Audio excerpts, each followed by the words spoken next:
And here we are today with part 2 of Stave 1 of A Christmas Carol by Charles Dickens. The ongoing series as my present to all of you.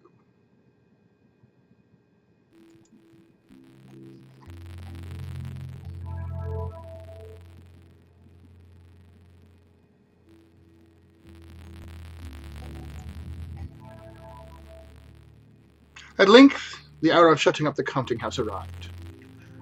With an ill will, Scrooge dismounted from his stool and tacitly admitted the fact to the expectant clerk in the tank, who instantly snuffed his candle out and put on his hat. "You will want all day tomorrow, I suppose," said Scrooge. "If quite convenient, sir." "It is not convenient," said Scrooge, "and it is not fair. If I was to stop half a crown for it, you'd think yourself ill-used, I'll be bound." The clerk smiled faintly. "And yet," said Scrooge, "you don't think me ill-used when I pay a day's wages for no work?" The clerk observed that it was only once a year. "A poor excuse for picking a man's pocket every 25th of December," said Scrooge, buttoning his greatcoat to the chin. "But I suppose you must have the whole day. Be here all the earlier next morning." The clerk promised that he would, and Scrooge walked out with a growl. The office was closed in a twinkling, and the clerk, with his long ends of his white comforter dangling below his waist, for he boasted no greatcoat, went down a slide on Cornhill at the end of a lane of boys 20 times, in honour of it being Christmas Eve, and then ran home to Camden Town as hard as he could pelt to play blind man's bluff. Scrooge took his melancholy dinner in his usual melancholy tavern, and having read all the newspapers and beguiled the rest of the evening with his banker's book, went home to bed. He lived in chambers which had once belonged to his deceased partner. They were a gloomy suite of rooms and a lowering pile of building up a yard where it had so little business to be that one could scarcely help fancying it must have run there when it was a young house, playing at hide-and-seek with other houses, and forgotten the way out again. It was old enough now, and dreary enough, for nobody lived in it but Scrooge, the other rooms all being let out as offices. The yard was so dark that even Scrooge, who knew its every stone, was fain to grope with his hands. The fog and frost so hung about the black old gateway of the house that it seemed as if the genius of weather sat in mournful meditation on the threshold. Now it is a fact that there was nothing at all particular about the knocker on the door except that it was very large. It is also a fact that Scrooge had seen it night and morning during his whole residence in that place. Also that Scrooge had as little of what is called fancy about him that as any man in London, even including, which is a bold word, the corporation, alderman, and livery. Let it also be borne in mind that Scrooge had not bestowed one thought on Marley since his last mention of his 7 years dead partner that afternoon, and yet let any man explain to me, if he can, how it happened that Scrooge, having his key in the lock of the door, saw in the knocker, without its undergoing any intermediate process of change, not a knocker, but Marley's face. Marley's face! It was not in impenetrable shadow, as the other objects in the yard were, but had a dismal light about it, like a bad lobster in a dark cellar. It was not angry or ferocious, but looked at Scrooge as Marley used to look, with ghostly spectacles turned up on its ghostly forehead. The hair was curiously stirred, as if by breath or hot air, and though the eyes were wide open, they were perfectly motionless. That and its livid color made it horrible. But its horror seemed to be in spite of the face and beyond its control, rather than a part of its own expression. As Scrooge looked fixedly at this phenomenon, it was a knocker again. To say he was not startled, that his blood was not conscious of a terrible sensation to which it had been a stranger from infancy, would be untrue. But he put his hand upon the key that he had relinquished, turned it steadily, and walked in and lighted his candle. He did pause, with a moment's irresolution, before he shut the door. He did look cautiously behind it first, as if he half expected to be terrified with the sight of Marley's pigtail sticking out into the hole. But there was nothing in the back of the door except the screws and nuts that held the knocker on, so he said, "Pooh, pooh," and closed it with a bang. The sound resounded through the house like a thunder. Every room above and every cask in the wine merchant cellars below appeared to have a separate peal of echoes of its own. Scrooge was not a man to be frightened by echoes. He fastened the door and walked across the hall and up the stairs, slowly too, trimming his candle as he went. You may talk vaguely about driving a coach and six up a good old flight of stairs or through a bad young Act of Parliament, but I mean to say that you may have got a hearse up that staircase and taken it broadwise, with the splinter bar towards the wall and the door towards the balustrades, and done it easy. There was plenty of width for that, and room to spare. Which is perhaps the reason why Scrooge thought he saw a locomotive hearse going on before him in the gloom. Half a dozen gas lamps out of the street wouldn't have lighted the entry too well, so you may have supposed it was pretty dark with Scrooge's dip. Up Scrooge went, not caring a button for that. Darkness is cheap, and Scrooge liked it. But before he shut his heavy door, he walked through his rooms to see that all was right. He had just enough recollection of the face to desire to do that. Sitting room, bedroom, lumber room, all as they should be. Nobody under the table, nobody under the sofa, small fire in the grate, spoon and basin ready, and the little saucepan of gruel. Scrooge had a cold in his head. Upon the hob. Nobody under the bed, nobody in the closet, nobody in his dressing gown, which was hanging up in a suspicious attitude against the wall. Lumber room as usual. Old fire guards, old shoes, 2 fish baskets, washing stand on 3 legs, and a poker. Quite satisfied, he closed the door and locked himself in, double-locked himself in, which was not his custom. Thus secured against surprise, he took off his cravat, put on his dressing gown and slippers, and his nightcap, and sat down before the fire to take his gruel. It was a very low fire indeed, nothing on such a bitter night. He was obliged to sit close to it and brood over it before he could extract the least sensation of warmth from such a handful of fuel. The fireplace was an old one, built by some Dutch merchant long ago, and paved all around with quaint Dutch tiles, designed to illustrate the scriptures. There were Cains and Abels, Pharaoh's daughters, queens of Sheba, angelic messages descending through the air on clouds like feather beds, Abraham's, Belshazzar's, apostles putting off into the better boats, hundreds of figures to attract his thoughts, and yet that face of Marley, 7 years dead, came like the ancient prophet's rod and swallowed up the whole. If each smooth tile had been a blanket first, with power to shape some picture on its surface from the disjointed fragments of his thoughts, there would have been a copy of old Marley's head on every one. "Humbug!" said Scrooge, and walked across the room. After several turns, he sat down again. As he threw his head back in the chair, his glance happened to rest upon a bell, a disused bell, that hung in the room, and communicated for some purpose now forgotten with a chamber in the highest story of the building. It was with great astonishment, and with a strange, inexplicable dread, that as he looked, he saw this bell begin to swing. It swung so softly in the outset that it scarcely made a sound, but soon it rang out loudly, and so did every bell in the house.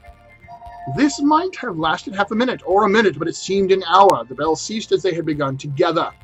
They were succeeded by a clanking noise deep down below, as if some person were dragging a heavy chain over the casks in the wine merchant's cellar. Scrooge then remembered to have heard that ghosts in haunted houses were described as dragging chains. The cellar door flew open with a booming sound, and then he heard the noise much louder, on the floors below, then coming up the stairs, then coming straight towards his door. "It's humbug still," said Scrooge. "I won't believe it." His colour changed, though, when without a pause it came on through the heavy door and passed into the room before his eyes. Upon its coming, the dying flame leapt up as though it cried, "I know him! Marley's ghost!" and fell again. The same face, the very same, Marley in his pigtail usual waistcoat tights and boots, the tassels on the latter bristling like his pigtail, and his coat skirts, and the hair upon his head. The chain he drew was clasped about his middle. It was long, and wound about him like a tail. It was made, for Scrooge observed it closely, of cash boxes, keys, padlocks, ledgers, deeds, and heavy purses, wrought in steel. His body was transparent, so that Scrooge, observing him and looking through his waistcoat, could see the 2 buttons on his coat behind. Scrooge had often heard it said that Marley had no bowels, but he had never believed it until now. Nor did he believe it even then. Though he looked the phantom through and through, and saw it standing before him, though he felt the chilling influence of its death-cold eyes, and marked the very texture of the folded kerchief bound about its head and chin, which wrapper he had not observed before, he was still incredulous, and fought against his senses. "How now?" said Scrooge, caustic and cold as ever. "What do you want with me?" "Much," Marley's voice, no doubt about it. "Who are you?" "Ask me who I was." "Who were you, then?" said Scrooge, raising his voice.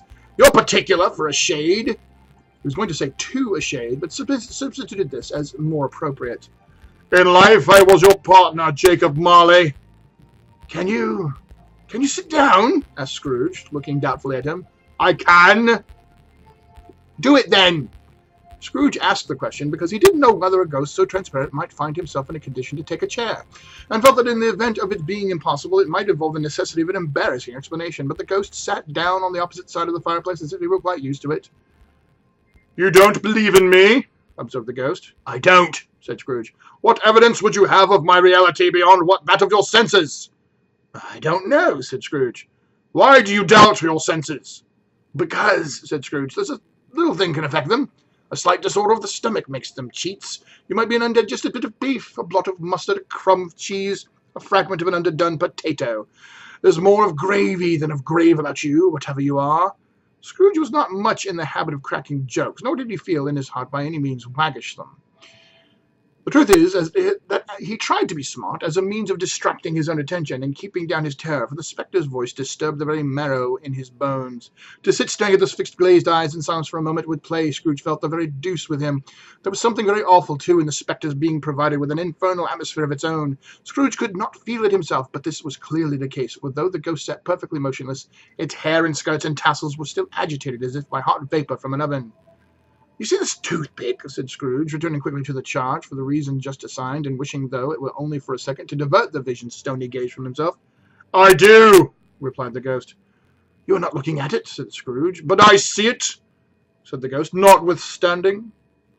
"Well," returned Scrooge, "I have but to swallow this, and be for the rest of my days persecuted by a legion of goblins, all of my own creation. Humbug, I tell you! Humbug!" At this the spirit raised a frightful cry, and shook its chain with such a dismal and appalling noise that Scrooge held on tight to his chair to save himself from falling in a swoon. But how much greater was his horror when the phantom, taking off the bandage round its head as if it were too warm for wear indoors, its lower jaw dropped down upon its breast. Scrooge fell upon his knees and clasped his hands before his face. "Mercy!" he said. "Dreadful apparition, why do you trouble me?" "Man of the worldly mind," replied the ghost, "do you believe in me or not?" "I do," said Scrooge. "I must. But why do spirits walk the earth, and why do they come to me?" "It is required of every man," said the ghost returned, "that the spirit within him should walk abroad among his fellow men, and travel far and wide, and if that spirit goes not forth in life, it is condemned to do so after death. It is doomed to wander the world, oh, woe is me, and witness what it cannot share, but might have shared on earth and turned to happiness." Again the spectre raised a cry, and shook its chain and wrung its shadowy hands. "You are fettered," said Scrooge, trembling. "Tell me why." "I wear the chain I forged in life," replied the ghost. "I made it link by link, and yard by yard. I girded it of my own free will, and of my own free will I wore it. Is this matter strange to you?" Scrooge trembled more and more. "Or would you know," pursued the ghost, "the weight and link of the strong coil you bear yourself? It was full as heavy as long as this and 7 Christmas Eves ago. You have labored upon it since. It is a ponderous chain." Scrooge glanced about him on the floor in the expectation of finding himself surrounded by some 50 or 60 fathoms of iron cable, but he could see nothing. "Jacob," he said imploringly, "oh, Jacob, Marley, tell me more. Speak comfort to me, Jacob." "I have none to give," the ghost replied. "It comes from other regions, Ebenezer Scrooge, and is conveyed by other ministers to other kinds of men. Nor can I tell you what I would. A very little more is all permitted to me. I cannot rest. I cannot stay. I cannot linger anywhere. My spirit never walked beyond our counting-house. Mark me! In my life, my spirit never roved beyond the narrow limits of our money-changing hole, and weary journeys lie before me." It was a habit with Scrooge, whenever he became thoughtful, to put his hands upon his breeches pockets. Pondering on what the ghost had said, he did so now, but without lifting up his eyes or getting off his knees.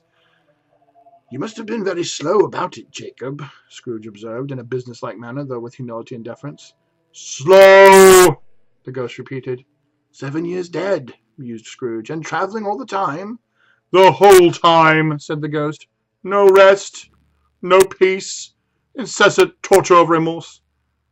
"You travel fast?" said Scrooge. "On the wings of the wind," replied the ghost. "You might have got over a great quantity of ground in 7 years," said Scrooge. The ghost, on hearing this, set up another cry, and clanked its chain so hideously in the dead of silence of the night that the ward would have been justified in indicting it for nuisance. "Oh, captive bound in double irons!" cried the phantom, "not to know that ages of incessant labour by mortal creatures for this earth must pass into eternity before the good of which it is susceptible to all developed. Not to know that any Christian spirit working kindly in its little sphere, whatever it may be, will find its mortal life too short for its vast means of usefulness. Not to know that no space of regret can make amends for one's life opportunity misused. Yet such was I, oh, such was I." "But you were always a good man of business, Jacob," faltered Scrooge, who now began to apply this to himself. "Business!" cried the ghost, wringing its hands again. "Mankind was my business. The common welfare was my business. Charity, mercy, forbearance, and benevolence were all my business. The dealings of my trade were but a drop of water in the comprehensive ocean of my business." It held up its chain at arm's length as if that were the cause of all its unavailing grief, and flung it heavily upon the ground again. At this time of the rolling year, the spectre said, I suffer most. Why did I walk through crowds of fellow beings with my eyes turned down, and never raise them to that blessed star which led the wise men to a poor abode? Were there no poor homes to which its light would have conducted me? Scrooge was very much dismayed to hear the spectre going on at this rate, and began to quake exceedingly. Hear me! Cried the ghost. My time is nearly gone. I will, said Scrooge, but don't be hard upon me. Don't be flowery, Jacob, pray. How is it that I appear before you in a shape that you can see? I may not tell. I have sat invisible beside you many and many a day. It was not an agreeable idea. Scrooge shivered and wiped the perspiration from his brow. That is no light part of my penance, pursued Ghost. I am here tonight to warn you that you have yet a chance and hope of escaping my fate. A chance and hope, my procuring Ebenezer. You're always a good friend to me, said Scrooge. Thank ye. You will be haunted, resumed the ghost, by 3 spirits. Scrooge's countenance fell almost as low as the ghost's had done. Is that the chance and hope you mentioned, Jacob? He demanded in a faltering voice. It is. I think I'd rather not, said Scrooge. Without their visits, said the ghost, you cannot hope to shun the path I tread. Expect the first tomorrow when the bell tolls 1. Couldn't I take 'em all at once and have it over, Jacob? Hinted Scrooge. Expect the second on the next night at the same hour. The third upon the next night when the last stroke of 12 has ceased to vibrate. Look to see me no more. And for that, for your own sake, you remember what has passed between us. When it had said these words, the spectre took its wrapper from the table and bound it round its head, and as before. Scrooge knew this by the smart sound its teeth made when the jaws were brought together by the bandage. He ventured to raise his eyes again, and found his supernatural visitor confronting him in an erect attitude, with its chain wound over and about its arm. The apparition walked backward from him. At every step it took, the window raised a little, so that when the spectre reached it, it was wide open. It beckoned Scrooge to approach, which he did. When they were within 2 paces of each other, Molly's ghost held up its hand, warning him to come no nearer. Scrooge stopped. Not so much in obedience as in surprise and fear, for on the raising of the hand he became sensible of confused noises in the air, incoherent sounds of lamentation and regret, wailings inexpressibly sorrowful and self-accusatory.